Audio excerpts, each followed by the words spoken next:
దిల్ రాజు గారు కాన్షియస్గా press meet పెట్టి గోదావరి జిల్లాలో జరిగినటువంటి ఒక ప్రమాదం అంటే గేమ్ చేంజర్ ప్రీ రిలీజ్ ఈవెంట్కి వచ్చి అక్కడి నుంచి తిరిగి పెడుతూ ప్రమాదానికి గురైనటువంటి ఇద్దరు యువకులకి ఆయన సంతాపం తెలియజేయటమే కాకుండా వాళ్ళిద్దరికి ఇద్దరు కుటుంబాలకి కూడా ఆర్థిక సహాయం ప్రకటించారు ఆయన. ఇది చాలా కాన్షియస్గా జరిగింది. కాన్షియస్గా అంటే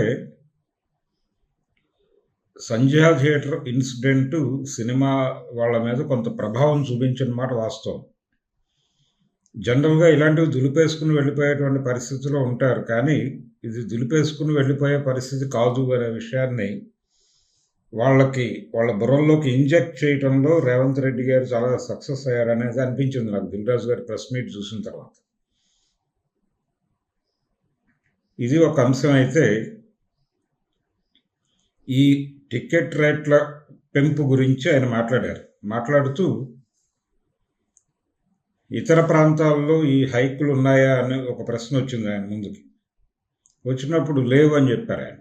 ఇతర ప్రాంతాల్లో లేవు, తెలుగు రాష్ట్రాల్లోనే ఉంది అని కన్ఫర్మ్ చేస్తూ, ఇక్కడ ఇమేజ్ ఉంది కదా, ఇక్కడ మన హీరోలకు ఇమేజ్ ఉంది కాబట్టి ఇక్కడ వర్కౌట్ అవుతుంది, ఇతర ప్రాంతాల్లో మనం సినిమాను ప్రమోట్ చేయాలి కాబట్టి, అంటే ఎవరు కొనుక్కున్నారో వాళ్ళు ప్రమోట్ చేసుకోవాలి కాబట్టి అది వాళ్ళ బాధ్యత అవుతుంది అన్న టోన్లో ఆయన ఉపన్యాసం నడిచింది. ఇక్కడ స్ట్రైట్గా ఒకటే ప్రశ్న దిల్ రాజు గారికి, అదేంటంటే, అయ్యా మీరు బిగ్ బడ్జెట్ సినిమాలు పాన్ ఇండియా సినిమాలు తీస్తున్నారు, బాగానే ఉంది, అయితే మీ పాన్ ఇండియా సినిమాలు ఎందుకు తీస్తున్నారు, ఎందుకు ఇంత ఖర్చు పెడుతున్నారు అంటే, మీకు మార్కెట్ విస్తరించింది కాబట్టి డబ్బులు పెడుతున్నారు, మీకు డబ్బులు వస్తున్నాయి కాబట్టి డబ్బులు పెడుతున్నారు. మార్కెట్ విస్తరించినప్పుడు ఆటోమేటిక్గా డబ్బులు వస్తాయి. మీరు ఒక రాష్ట్రంలో వ్యాపారం చేసుకునేటప్పుడు పెట్టేటువంటి డబ్బులకి 14 రాష్ట్రాల్లో వ్యాపారం చేసుకునేటప్పుడు పెట్టేటువంటి డబ్బులకి ఖచ్చితంగా తేడా ఉంటుంది. ఇది మీ మార్కెట్ ఎక్స్పాన్షన్ కోసం క్వాలిటీ సినిమా తీయాలి కాబట్టి, క్వాలిటీ సినిమా తీయాలంటే డబ్బులు పెట్టాలి కాబట్టి చేస్తున్నారు. గతంలో హిందీ సినిమాలు వాళ్ళు చేసింది ఇదే, బాలీవుడ్ చేసింది ఇదే. బాలీవుడ్ సినిమాలకి, బాలీవుడ్ హీరోలకి రెమ్యూనరేషన్లు సౌత్ ఇండియన్ సినిమాల కంటే ఎక్కువ ఎందుకు ఉండేవి? వాళ్ళ బడ్జెట్లు బిగ్ బడ్జెట్లు ఎందుకు ఉండేవి? షోలే లాంటి సినిమాలు వాళ్ళే ఎందుకు తీయగలిగారు, మనం ఎందుకు తీయలేకపోయాం?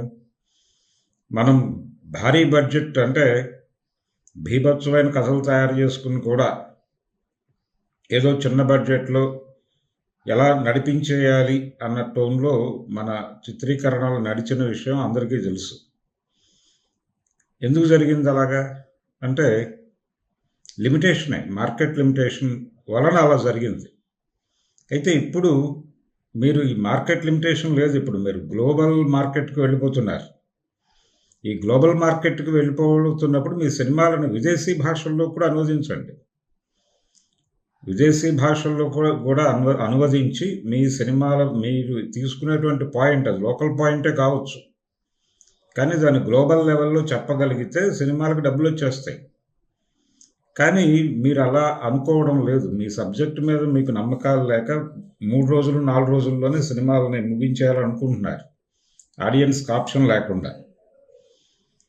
అసలు శతదినోత్సవాలు అలాగే స్వర్ణోత్సవాలు లేకుండా చేసింది కూడా ఒక రకంగా దిల్ రాజు గారు అనేది ఒక అభిప్రాయం ఉంది ప్రపంచంలో.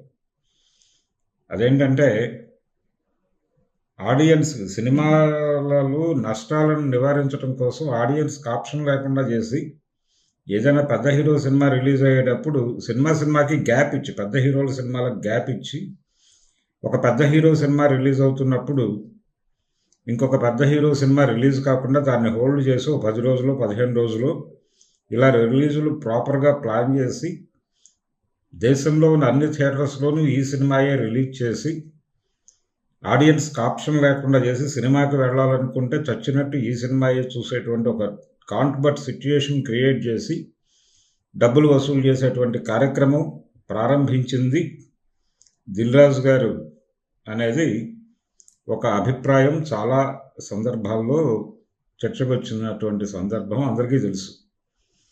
అందుచేత స్ట్రైట్ అవే నేనే అంటున్నాను, నా అభిప్రాయం కూడా అదే. అందుకని శతదినోత్సవాలని అలాగే రజతోత్సవాలని లేకుండా చేసింది ఎవరు అనే ప్రశ్నకు వస్తే మళ్ళీ మీ వైపే వేలు తిరుగుతుంది. ఇప్పుడు మీరే స్వయంగా శతదినోత్సవాలు లేవు అని చెప్పి బాధపడటం, గతంలో రన్నుండేది, నెమ్మదిగా డబ్బులు వచ్చేవి, ఇప్పుడు ఆ పరిస్థితి లేదు అని చెప్పి చాలా, అంటే వారం రోజుల్లో డబ్బు చేసుకోవాలి కాబట్టి మేము రేట్లు పెంచేస్తున్నాం. ఎందుకు ఇప్పుడు కూడా రన్నుకి వెళ్ళొచ్చు మీరు, మీ సినిమాలో దమ్ము ఉంటే రన్నుకి ఎందుకు వెళ్ళకూడదు? మీ సినిమా జనం చూస్తారు. అంటే ఇదివరకు కూడా వారానికి 10 సినిమాలు రిలీజ్ అవుతున్నటువంటి సందర్భంలో కూడా కొన్ని సినిమాలు సక్సెస్ అయ్యేవి, జనం ఆ సినిమాకే వెళ్ళేవాళ్ళు చూస్ చేసుకుని. ఎందుకు వెళ్ళేవాళ్ళు? మిగిలిన సినిమాలు కూడా అరాకొర చూసేవాళ్ళు. ఎందుకంటే అప్పుడు థియేటర్ ఆడియన్ ఫ్రెండ్లీగా ఉండేది కాబట్టి చూసేవాళ్ళు. ఇప్పుడు ఆడియన్ ఫ్రెండ్లీగా థియేటర్ లేదు, లేకుండా చేసిన దానిలో భాగస్వాములు మీరు. పైగా నిర్మాతల సమ్మె జరిగినప్పుడు మీరు ఒక మాట చెప్పారు, మల్టీప్లెక్స్లను కూడా ఆడియన్ ఫ్రెండ్లీగా మారుస్తాను, స్నాక్స్ రేట్లు తగ్గిస్తాను. అవేవి ఆచరణలో సాధ్యం కాలేదు, మీకు పట్టించుకోలేదు మీరు, అలా జరిగిపోయింది.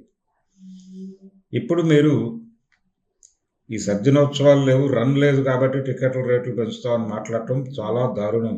రాజు గారు, దయచేసి ఈ టికెట్ల రేట్లు పెంచడం ద్వారా ఎవరినైతే మీరు కోర్ ఆడియన్ అంటున్నారు, మీరు అన్నారు ఆ మాట, ఎవరికైతే ఈ సినిమా చూడాలనేటువంటి ఆదుర్దా ఉంటుందో, very first day very first show చూడాలనేటువంటి కోరిక ఉంటుందో, ఆ ఆడియన్స్ అయిపోయాక మామూలు ఆడియన్స్ వచ్చేస్తారు ప్రశాంతంగా, నో ఇష్యూస్ అన్నారు మీరు తెలివిగా. కానీ ఎవరు ఆ కోర్ ఆడియన్స్? ఎవరు? అభిమానులే, సినిమా హీరో అభిమానులు. ఆ హీరో అభిమానుల్ని, వాళ్ళు ఎంతో అభిమానం చూపించేటువంటి హీరో, వాళ్ళు చూపించిన అభిమానానికి ఏదైనా రిటర్న్ గిఫ్ట్ ఇవ్వాల్సింది పోయి వాళ్ళని కోసుకు తింటం ఏంటండి? ఇంతమంది అభిమానులు ఉన్నారని చెప్పి కదా వాళ్ళు నిర్మాతల దగ్గర డబ్బులు వసూలు చేస్తోంది. అంటే ఇంతమంది ఆడియన్స్ ఉన్నారు నాకు కాబట్టి ఇంత డబ్బులు ఇవ్వాలని అడుగుతున్నారా వాళ్ళు? డిమాండ్ అండ్ సప్లై అని పవన్ కళ్యాణ్ గారు చెప్పిన సిద్ధాంతం ఇదే కదా. సో అదే అభిమానులు కోసుకు తినేస్తున్నారు మీరు. వాళ్ళని ఎందుకు మీరు, అంటే వాళ్ళని ఎందుకు డివైడ్ చేసి కోర్ ఆడియన్స్ అంటున్నారో అందరికీ తెలుసండి. కాబట్టి ఇది ప్రాపర్గా అనిపించలేదు. మీ ప్రెస్ మీట్లో మీరు మాట్లాడిన సందర్భం, మీకు తెలంగాణ ప్రభుత్వం కూడా క్లియరెన్స్ ఇచ్చేస్తుంది అని నేను బలంగా విశ్వసిస్తున్నాను. దిల్ రాజు గారికి డెఫినెట్గా ఈ సంక్రాంతి సినిమాలకి ఇబ్బంది ఉండకపోవచ్చు. ఏపీలో ఇబ్బంది లేదనే విషయం ఆల్రెడీ పవన్ కళ్యాణ్ గారు తేల్చి చెప్పేశారు. తెలంగాణలో కూడా సాధ్యమైనంత వరకు ఉండకపోవచ్చు, కానీ ఆంధ్రాలో ప్రీ రిలీజ్ ఈవెంట్ సందర్భంగా జరిగినటువంటి మరణాల గొడవ కొంత మేరకు ఎవరి మీదన్నా ప్రభావం చూపించవచ్చు, ఒక ఆర్గ్యుమెంట్గా ముందుకు తీసుకురావడానికి. కానీ అది ఇన్సిడెంట్ వేరే చోట జరిగింది. వెంటనే ఈ ఇన్సిడెంట్ జరగగానే వైఎస్ఆర్సీపీ వాళ్ళు ఎంటర్ అయిపోయి వేరే కామెంట్స్ చేస్తున్నారు. అది ఇంకో గొడవ, విడిగా మాట్లాడుకుందాం, దీనిలో కలపొద్దు ఇది. సో దిల్ రాజు గారు కొంచెం అభిమానుల కష్టాలను దృష్టిలో పెట్టుకుని, థియేటర్ల దగ్గర బ్యానర్లు కట్టేవాళ్ళు, చొక్కాలు చంపుకునేవాళ్ళు, నానా కష్టాలు పడేవాళ్ళు, పాలాభిషేకాలు చేసేవాళ్ళు, హీరో సినిమాలకు డేస్ అంటే బోర్డులు రాకపోతే డబ్బులు ఇచ్చి బోర్డులు పెట్టించేవాళ్ళు, ఇన్ని కష్టాలు పడేటువంటి అభిమానుల్ని మీకోసం, మీ సినిమా ప్రమోషన్ కోసం మీరు ఏర్పాటు చేసే ప్రీ రిలీజుల్లో అరిచి గోల చేసేటువంటి అభిమానుల్ని మీరు కొంచెం మరీ వాళ్ళకి సినిమా కాస్ట్లీ కాకుండా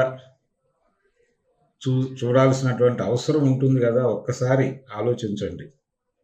ఆలోచించి ఈ ధరల పెంపు అనేటువంటి కార్యక్రమాన్ని ఆపేసి సినిమాని జనాలకు చేరువుగా తీసుకెళ్ళటానికి, జనాలు మళ్ళీ మళ్ళీ రావటానికి అనుకూలంగా థియేటర్లను మార్చండి, థియేటర్ని ఆడియన్ ఫ్రెండ్లీగా మార్చండి. అది ఆ మాట కూడా వచ్చింది ప్రెస్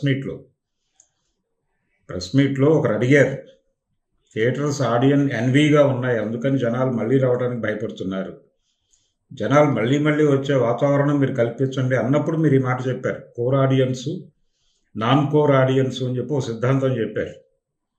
అది డెఫినెట్గా కరెక్ట్ కాదండి. మీరు ఏదో demand and supply, core audience, non core audience, ఈ సిద్ధాంతాలు రకరకాలు చెప్తున్నారు. కానీ ఆడియన్స్ థియేటర్ రాకుండా చేయాలని మీరు కుట్ర పన్నుతున్నారు అనేది వాస్తవం. మల్టీప్లెక్స్ ఆడియన్స్ని విడిగా ఒక మార్జిన్ గీసేసి సాధారణ ప్రేక్షకులందరినీ కూడా ఓటీటీలకు గెంటేయడానికి మీరు కాన్స్పిరసీ చేస్తున్నారు అనేది వాస్తవం.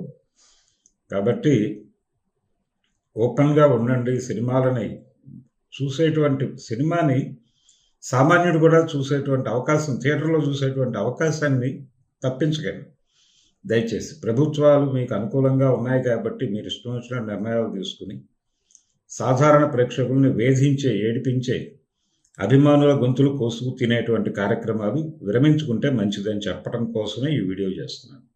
అన్నట్టు రాజుగారు ఒక విషయం చెప్పడం మర్చిపోయాను మీకు, సారీ.